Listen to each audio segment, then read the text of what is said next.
అమరావతి ప్రజలందరికీ నూతన సంవత్సర మరియు సంక్రాంతి శుభాకాంక్షలు తెలియజేస్తూ ఈ 2025 సంవత్సరం అందరి కళ్ళల్లో ఆనందం నిండాలని ఆశిస్తూ, ప్రత్యేకించి రైతుల పండగ ఇది. రైతులకు మంచి సమృద్ధిగా పాడి పంటలు వచ్చి రైతులు చేసుకునేటువంటి పండగ మన సంక్రాంతి పండగ. సో అట్లాంటి పండగ ఈరోజు 2025 సంవత్సరంలో జరుపుకోవటం చాలా ఆనందదాయకం.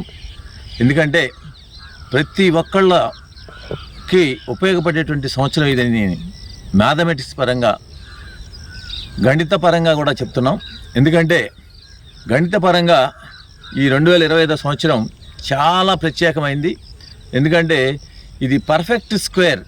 దాదాపు 92 సంవత్సరాల తర్వాత, అంటే 1936 తర్వాత మళ్ళీ ఇప్పుడు వచ్చినటువంటి ఈ సంవత్సరం పర్ఫెక్ట్ స్క్వేర్గా ఉంది. ఎందుకంటే 45 స్క్వేర్ అంటే 2025 అని వస్తుంది.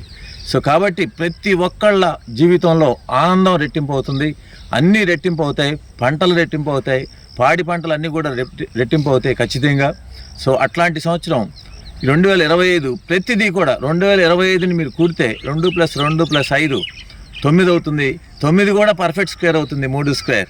సో ఏ విధంగా చూసినా అట్లాగే ఇదే సంఖ్యని 2025ని ప్రొడక్ట్ ఆఫ్ 2 స్క్వేర్స్గా రాయొచ్చు. 9 స్క్వేర్ × 5 స్క్వేర్ = 2025. అదేవిధంగా సమ్ ఆఫ్ స్క్వేర్స్ కూడా రాయొచ్చు. 27 స్క్వేర్ + 36 స్క్వేర్ = 2025. అదేవిధంగా సింగిల్ డిజిట్స్ అన్నీ కలిపితే 1³ + 2³ + 3³ + 4³ అప్ టు 9³ = 2025.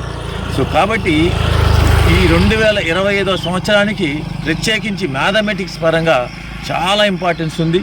సో ఎందుకంటే ఇది ప్రత్యేకించి పర్ఫెక్ట్ స్క్వేర్ రావడానికి దాదాపు 92 సంవత్సరాలు పడుతుంది. అట్లాంటి సంవత్సరం ఇది. మళ్ళీ 2116 వరకు కూడా మనం చూడలేము దీన్ని. సో కాబట్టి అందరూ కూడా ఈ సంవత్సరంలో ప్రతిదీ శుభసూచకంగా కనపడుతుంది. కాబట్టి ప్రతిదీ రెట్టింపు అవుతుంది, ఆనందం రెట్టింపు అవుతుంది. మీరు చేసే ప్రతి పని కూడా రెట్టింపు ఉత్సాహంతో చేస్తారు. సో ఖచ్చితంగా ఈ 2025 సంవత్సరం అమరావతి ప్రజలందరికీ, అదేవిధంగా ఆంధ్రప్రదేశ్ రాష్ట్ర ప్రజలందరికీ కూడా మంచి శుభసూచకమైనటువంటి సంవత్సరం. సో కాబట్టి ఇది అందరికీ మేలు జరగాలని ఆకాంక్షిస్తూ సెలవు తీసుకుంది.